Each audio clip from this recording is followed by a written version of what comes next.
का basic concept समझाऊंगा। इस वीडियो में आप सिंथेटिक डिवीजन का बेसिक कॉन्सेप्ट सीख के तो आगे आपको कोई भी क्वेश्चन है सिंथेटिक डिवीजन का वो आप इजीली सॉल्व कर सकते हैं। तो पहले हम जरा सिंपल क्वेश्चन सॉल्व करते हैं, फिर उसके बाद मैं आपको कॉम्प्लेक्स क्वेश्चन की तरफ भी लेके जाऊंगा। तो चलिए इस क्वेश्चन का हम सोल्यूशन स्टार्ट करते हैं। अब इसमें आप देखें कि एक्स क्यूब इसके साथ इस कोएफिशिएंट के साथ कोई नंबर नहीं लिखा हुआ, इसका मतलब है 1। एक्स स्क्वायर के साथ क्या लिखा हुआ है, 2 लिखा हुआ है। ठीक है, इसी तरह एक्स के साथ क्या लिखा हुआ है, 5 लिखा हुआ है। और आपके पास ये 6 से कांस्टेंट नंबर है।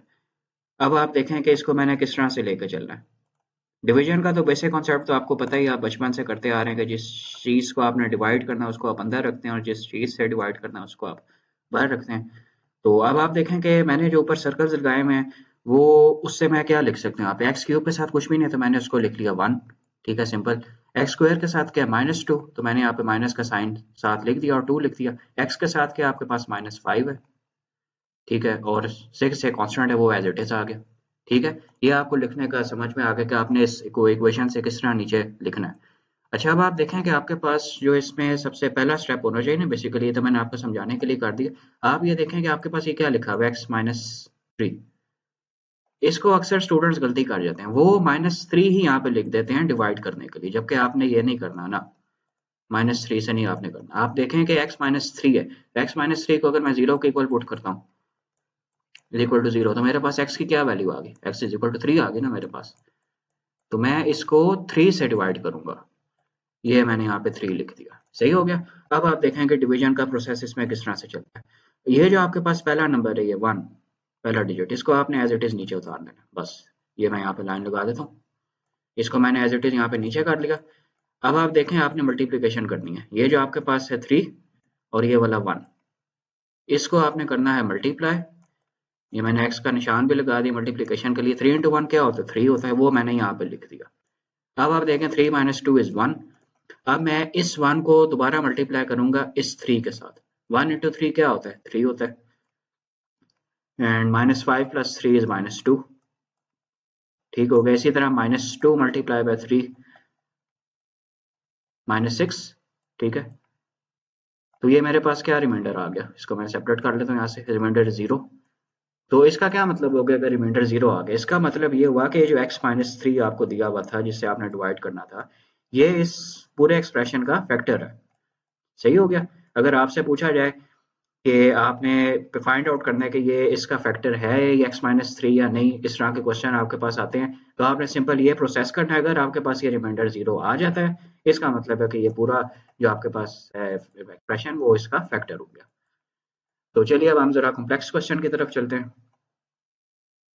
इस क्वेश्चन को आपने किस तरह लेके चलना है, इसमें वो आपसे कह रहा है कि using synthetic division find the value of h। ये वाला जो h है आपके पास, इसकी आपने वैल्यू फाइंड आउट करनी है, provided that zero of the given polynomial is 1।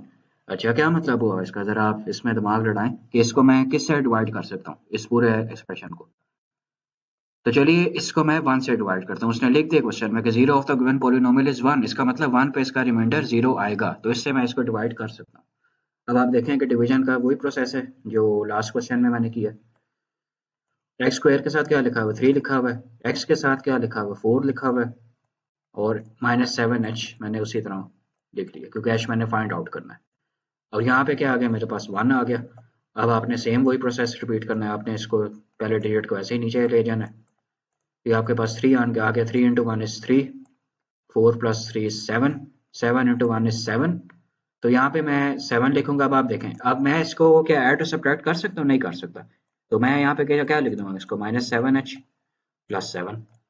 ये मेरा रिमाइंडर आ गया क्लास से।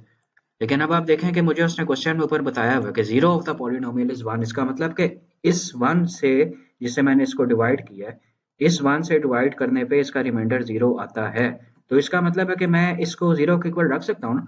-7h मैं इसको ऊपर लिख देता हूँ, टॉप पे -7h + 7 जो मेरे पास रिमाइंडर आया है, इसको मैं 0 के इक्वल रख सकता हूँ, क्वेश्चन में कह रहे हो, ठीक है ना। अब आप देखें कि क्या मेरे पास h की वैल्यू फाइंड नहीं हो सकती यहाँ से, -7h = -7। ठीक है ना, माइनस माइनस आगे कैंसिल आउट हो जाएंगे। h = 7/7 which is h = 1। तो ये मैंने h की वैल्यू फाइंड आउट कर दी बस। ठीक है, इसी तरह का इससे रिलेटेड एक और क्वेश्चन मैं आपको सॉल्व करके दिखाता हूँ। और जब आप देखें कि मेरे पास क्या क्वेश्चन में आया है, मुझे वो कह रहा है कि आपने सिंथेटिक डिवीजन से एल और एम की वैल्यूज फाइंड आउट करनी है, जो इस एक्सप्रेशन में है एल और एम, इनकी वैल्यूज मैंने फाइंड आउट करनी है, provided that x minus one and x plus one are the factors. इसका क्या मतलब है, मैं इसको x is equal to x plus one is equal to zero करके x is equal to minus one और x minus one is equal to zero and x is equal to one, इसको मैं इससे डिवाइड कर सकता हूँ। चलिए पहले x माइनस वन से शुरू करते हैं। पहला प्रोसेस, आपने पहला स्टेप यही करना है हर क्वेश्चन में, x minus one is equal to zero, तो x is equal to one. अब आप देखें मैंने वन से इसको डिवाइड कर लेना है, वन मैंने बाहर रख दिया, एक्स क्यूब के साथ अब कुछ नहीं है तो मैं डायरेक्ट बस वन लिखूंगा, वन 3l m और माइनस वन।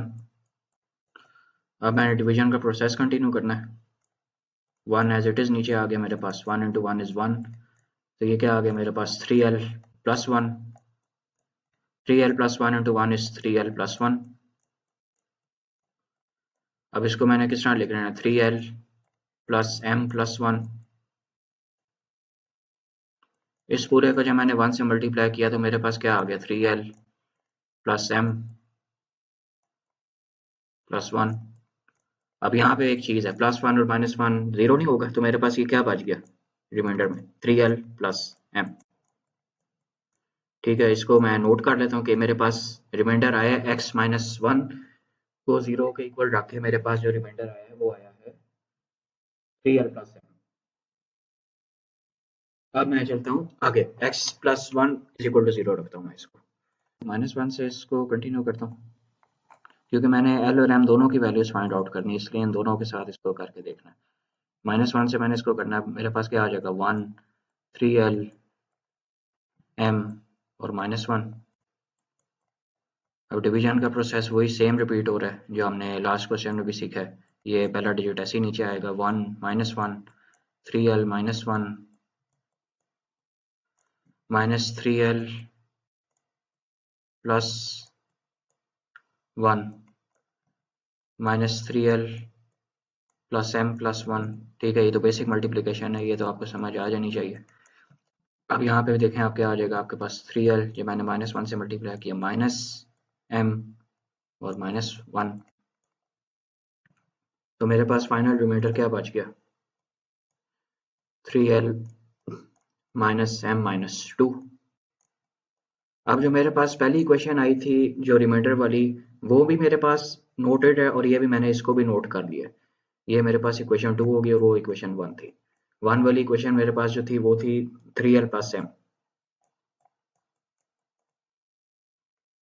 ये मेरे पास इक्वेशन वन थी। तो चलिए अब हमने इन दोनों को सॉल्व करना है साइमल्टेनियसली, आपको समझ आ गई होगी किस तरह सॉल्व करते हैं। तो चलें फिर भी मैं दोबारा सॉल्व करता हूँ इसको। अब आप देखें कि मेरे पास जो फर्स्ट इक्वेशन है वो क्या है, 3l plus m is equal to zero. Zero क्यों, क्योंकि वो फैक्टर्स हैं ऊपर उसने कहा हुआ है, इसलिए वजह से मैं इस रिमाइंडर को जीरो के इक्वल पुट कर सकता हूँ, क्योंकि ऊपर x माइनस वन और प्लस वन दोनों फैक्टर्स बताए गए, तो इसलिए मैं जीरो के इक्वल पुट कर सकता हूँ। और नीचे दूसरी इक्वेशन क्या है मेरे पास, 3l minus m minus two is equal to zero. ठीक है, अब मैं इन दोनों इक्वेशंस को किस तरह सॉल्व करूंगा, आपको क्या नजर आ रहा है? मुझे नहीं लगता कि मुझे इन दोनों इक्वेशंस को सब्ट्रैक्ट करना चाहिए, मुझे तो लगता है ऐड करना चाहिए, क्योंकि ये m और m कैंसिल हो जाएंगे तो मेरे पास l की वैल्यू आ जाएगी। अब आप देखें कि इसको मैं ऐड कर रहा हूँ, एडिंग इक्वेशन वन और टू। ठीक है, तो ये मेरे पास क्या बच जाएगा, 6l, यहाँ पे मेरे पास क्या हो गया, जीरो हो गया, कैंसिल आउट हो गया, 6l minus two is equal to zero.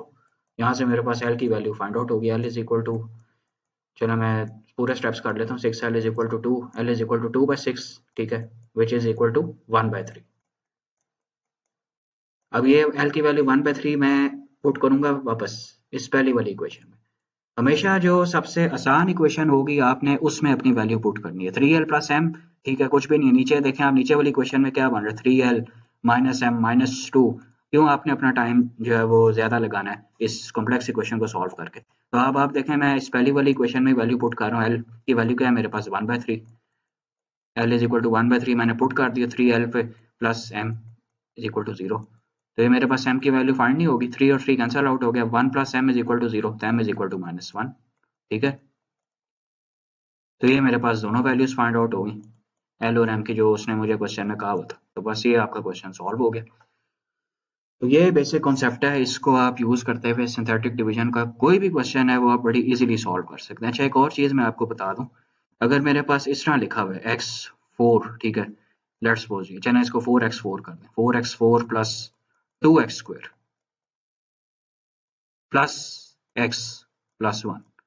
अब आप देखें कि इसमें मेरे पास जो ऑर्डर में चल रहे होते हैं एक्सप्रेशन में, आपके पास जो पावर होती है वो मेरे पास ऑर्डर में नहीं है। यहाँ पे मेरे पास 4 है, इधर 3 आना चाहिए जो कि नहीं है, सीधा 2 पे चला गया, फिर आगे 1 आया और फिर 0। तो इसको मैं किस तरह लिख सकता हूँ डिवीजन वाले केस में? इसको मैं लिखने का जो इसका तरीका है वो ये है, इसको मैं जरा रेज कर देता हूँ, ये चीज़ ज़रा समझानी ज़रूरी है, इस तरह के सवाल भी आ जाते होते हैं। इसको मैं जो डब्बा बना के हम डिवीजन में करते होते हैं ना, इसको मैं लिखूंगा जी x4 के साथ मेरे पास क्या है 4, आगे मेरे पास 3x⁻³ के साथ कुछ भी नहीं है ना, और वो नंबर ही नहीं आया सिरे से, तो वो मैं 0 लिखूंगा। मैं उसकी जगह यहाँ पे 2 नहीं लिखूंगा। ये भी स्ट्रक्चर स्टूडेंट्स गलती करते हैं कि वो यहाँ पे जहाँ पे मैंने 0 लिखा है वो समझते हैं कि बस नंबर नहीं है, तो वो इसी की जगह 2 लिख देते हैं, पूरा क्वेश्चन आपका गलत हो जाता है। इस तरह से आपने नहीं करना, आपने यहाँ पे 0 लिखना है, फिर उसके बाद आगे आपने 2 लिखना है, फिर आगे आपका 1 x के साथ, और फिर आगे आपका भी 1 आगे दोबारा जो कांस्टेंट है वो भी आपने नहीं छोड़ना, वो भी लिखना है। ये वाला क्वेश्चन आपका इस तरीके से सॉल्व होता है जिसमें कोई एक आधा नंबर बीच में मिसिंग होता है। तो आई होप कि आपको समझ आई होगी। बाकी ये कि इस तरह के क्वेश्चंस की बुक्स वगैरह में, और आजकल तो ऑनलाइन भी पीडीएफ पड़े हुए वहां से आपको मिल जाते होंगे, लेकिन ये कि वो एक सामने आपके पास जो कॉन्सेप्ट आता है ना, जो मैं आपको जिस तरीके से बता रहा हूँ वो उस तरह से आपको नहीं समझा सकते। तो प्लीज जहाँ पे क्रेडिट ड्यू होता है वहाँ पे देना चाहिए, और मुझे आप क्रेडिट इसी तरह दे सकते हैं कि आप मेरी वीडियोस देखा करें, मेरे चैनल को जरूर सब्सक्राइब करें, लाइक करें, वीडियोस को शेयर करें आगे, और नीचे कमेंट्स भी करें। अगर आपको कोई और चीज़ समझ नहीं आ रही तो वो भी मुझे बताएं।